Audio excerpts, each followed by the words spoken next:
Preaching. O creatures, seek benefit from the sayings of God, be admonished of God, and accept the advice of God, because God has left no excuse for you by providing clear guidance, has put before you the plea, and clarified for you what acts He likes and what acts He hates, so that you may follow the one and avoid the other. The prophet of God used to say, "Paradise is surrounded by unpleasant things, while hell is surrounded by desires." You should know that every obedience to God is unpleasant in appearance, while every disobedience to God has the appearance of enjoyment. God may have mercy on the person who kept aloof from his desire and uprooted the appetite of his heart, because this heart has far-reaching aims, and it goes on pursuing disobedience through desires. You should know, O creatures of God, that a believer should be distrustful of his heart every morning and evening. He should always blame it for shortcomings, and ask it to add to its good acts. You should behave like those who have gone before you, and the precedents in front of you. They left this world like a traveler, and covered it as distance is covered. The greatness of the Holy Qur'an. And know that this Qur'an is an advisor who never deceives, a leader who never misleads, and a narrator who never speaks a lie. No one will sit beside this Qur'an, but that when he rises he will achieve one addition, or one diminution, addition in his guidance, or elimination in his spiritual blindness. You should also know that no one will need anything after guidance from the Qur'an, and no one will be free from want before guidance from the Qur'an. Therefore, seek cure from it for your ailments, and seek its assistance in your distresses. It contains a cure for the biggest diseases, namely unbelief, hypocrisy, revolt and misguidance. Pray to God through it, and turn to God with its love. Do not ask the people through it. There is nothing like it through which the people should turn to God the Sublime. Know that it is an interceder, and its intercession will be accepted. It is a speaker who is testified, for whoever the Qur'an intercedes on the day of judgment, its intercession for him would be accepted. He about whom the Qur'an speaks on the day of judgment shall testify to it. On the day of judgment an announcer will announce, "Beware, every sower of a crop is in distress, except the sowers of the Qur'an." Therefore, you should be among the sowers of the Qur'an and its followers. Make it your guide towards God. Seek its advice for yourselves. Do not trust your views against it, and regard your desires in the matter of the Qur'an as deceitful.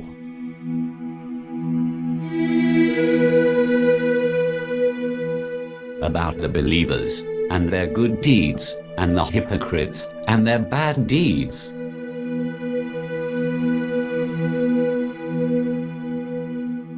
Action. Then look at the end, and remain steadfast. Thereafter exercise endurance, and piety. You have an objective. Proceed towards your objective. You have a sign. Take guidance from your sign. Islam has an objective. Proceed towards its objective. Proceed towards God's by fulfilling His rights which He has enjoined upon you. He has clearly stated His demands for you. I am a witness for you, and shall plead excuses on your behalf on the day of judgment. Beware. What had been ordained has occurred, and that which had been destined has come into play. I am speaking to you with the promise and pleas of God. God the Sublime has said, "Verily, those who say, 'Our Lord is God,' and persevere aright, the angels descend upon them. Fear ye not, nor be grieved, and receive the glad tidings of the garden which ye were promised. You have said, 'Our Lord is God,' then keep steadfast to His book, to the way of His command, and to the virtuous course of his worship, thereafter do not go out of it. Do not introduce innovations in it, and do not turn away from it, because those who go away from this course will be cut off from the mercy of God on the day of judgment. Beware from destroying your manners and changing them, maintaining one tongue. A man should control his tongue, because the tongue is obstinate with its master. By God, I do not find that fear of God benefits a man who practices it unless he controls his tongue. Certainly the tongue of a believer is at the back of his heart, while the heart of a hypocrite is at the back of his tongue, because when a believer intends to say anything, he thinks it over in his mind. If it is good, he discloses it, but if it is bad, he lets it remain concealed, while a hypocrite speaks whatever comes to his tongue, without knowing what is in his favor, and what goes against him. The Prophet of God, peace and blessing of God be upon him and his descendants, said, the belief of a person cannot be firm unless his heart is firm, and his heart cannot be firm unless his tongue is firm. So whoever of you can manage to meet God, the Sublime, in such a position that his hands are unsmeared with the blood of Muslims and their property, and his tongue is safe from exposing them, he should do so.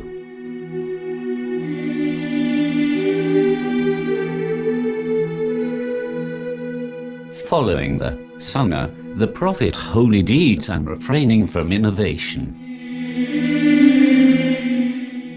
Know, O creatures of God, that a believer should regard lawful this year what he regarded lawful in the previous year, and should consider unlawful this year what he considered unlawful in the previous year. Certainly people's innovation cannot make lawful for you what has been declared unlawful. Rather, lawful is that which God has made lawful, and unlawful is that which God has made unlawful. You have already tested the matters, and tried them. You have been preached by those before you. Illustrations have been drawn for you, and you have been called to clear fact. Only a deaf man can remain deaf to all this, and only a blind man can remain blind to all this. He whom God does not allow benefit from trials and experience cannot benefit from preaching. He will be faced with losses from in front, so that he will approve what is bad and disapprove what is good. People are of two categories: the follower of the Sharia, religious laws, and the follower of the innovations, to whom God has not given any testimony by way of Sunnah, the Prophet, holy deeds, or the light of any plea.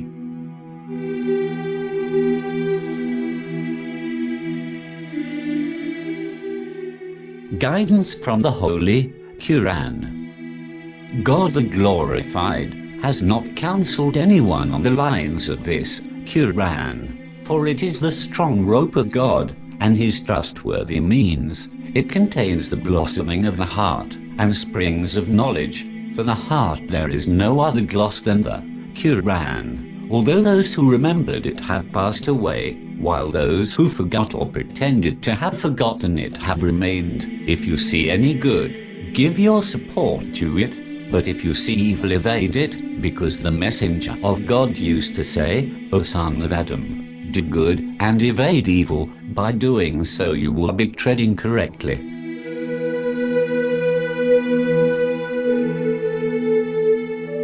Categories of oppression. Know that injustice is of three kinds. One, the injustice that will not be forgiven. Another that will not be left unquestioned, and another that will be forgiven without being questioned. The injustice that will not be forgiven is duality of God. God has said, verily God forgiveth, not that be associated with him. The injustice that will be forgiven is the injustice a man does to himself by committing small sins, and the injustice that will not be left unquestioned is the injustice of men against other men. The retribution in such a case is severe. It is not wounding with knives, nor striking with whips, but it is so severe that all these things are small against it.